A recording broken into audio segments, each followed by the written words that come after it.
is who you're really celebrating on the 25th day of December. You're not celebrating the birth of Jesus Christ. And if you are, you're making a mockery of it. The real origin of Christmas goes back to ancient Babylon. The name Nimrod is Hebrew and derives from Murad, meaning he rebelled.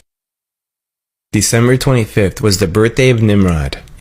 They celebrated this famous birthday over most of the known world for centuries before the birth of Jesus. December 25th was highly honored and recognized by Nimrod's supporters. Many centuries later, it was Christianized as being the birthday of Jesus Christ. Nimrod was the founder of a religious system that began in ancient Babylon and has always opposed God.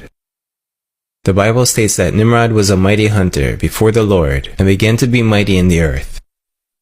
Biblical traditions associating Nimrod with the Tower of Babel led to his reputation as a king who was rebellious against God.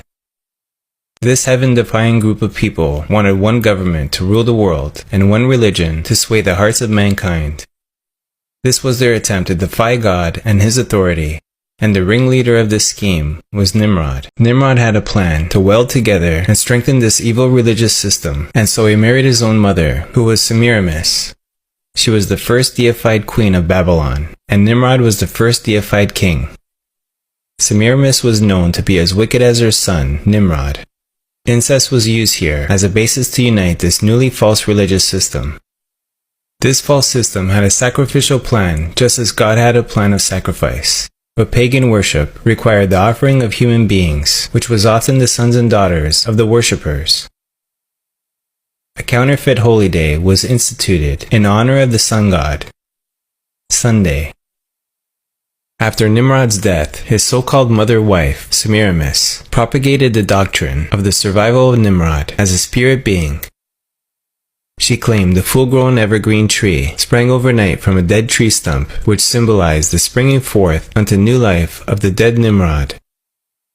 On each anniversary of his birth, she claimed Nimrod would visit the evergreen tree and leave gifts upon it.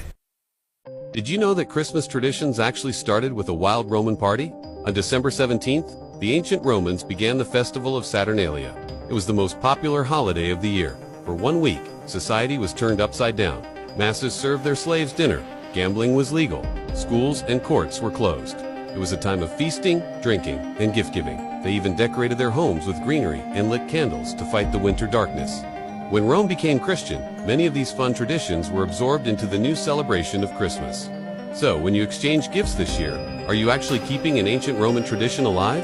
Yo, Saturnalia! Yo, Saturnalia! Yo, Saturnalia! Yo, Saturnalia! Yo, Saturnalia! Yo, Saturnalia! Magna Dea! Minerva! Magna Dea! Minerva! Magna Dea! Minerva! 1,000 miles away in pre-Christian Rome, celebrants were paying homage to their own gods during the winter solstice. Witchcraft traditions hold that a number of pagan gods were given birth during this period, including Dionysus, Attis, and Baal, chief male god of fertility and licentiousness. Another pagan god from Persia, identified as Mithra, was said to have been born specifically on December 25th. Mithra was the god of the unconquerable sun, the god of the light between heaven and earth, worshipped at that time by an influential Roman cult. His birth symbolized an end to the long nights and a return to the dominance of the sun. During the month-long winter solstice celebration, courts in Rome were closed. Any and all crimes were allowed. Homosexuality, cross-dressing, and uncontrolled debauchery reigned supreme. Rome's order was turned upside down. Even children were allowed to join in the drunken orgies as part of the Juvenalia celebration. By 270 AD, the Roman Emperor Aurelian had made it official, setting aside a 7-day period from December the 17th through the 24th, culminating in an exchange of gifts on December the 25th to celebrate the birth of the sun god. This Roman orgy to end all orgies later became known as Saturnalia, in honor of the god Saturn, the god of excess. I'm overlooking the temple of Saturn. And this is the heart and soul of the experience of the Saturnalia. It starts with a public ceremony. It starts with this temple. The temple itself was created first in the 5th century BC. It's heavily rebuilt in the time of Augustus by Minucius Plancus, and that in turn is restored as the last revived and reconstructed temple of pagan Rome all the way into the 360s and 370s AD.